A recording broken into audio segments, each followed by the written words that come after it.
when you look at a kid, like somebody raised in America that's taught English, like let's say 3 or 4 years old, they've learned a limited amount of English, and then you put them in a room with somebody from Japan or somebody from another country that doesn't know English, they're going to still play with that person. They're still going to be around that person. They're still going to be, they're going to be able to communicate somehow.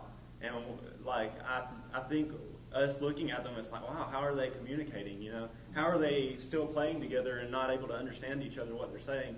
And when God created the earth, it was one language.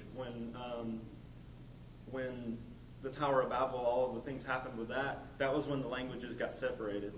But it was originally one language.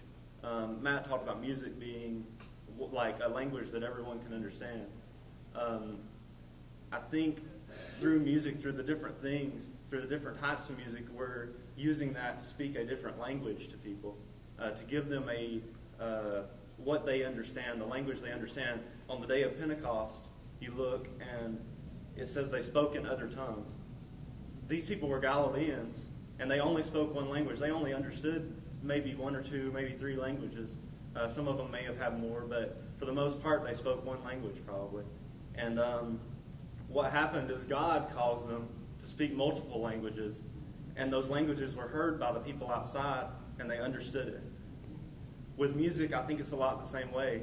You know, God is calling us to use different types of music, different languages, different tongues, if you will, to reach out to different people, to reach out to diverse people. These people, they didn't understand the Galilean language. If they would have preached the gospel to them in that language, I don't know that they would have all understood it.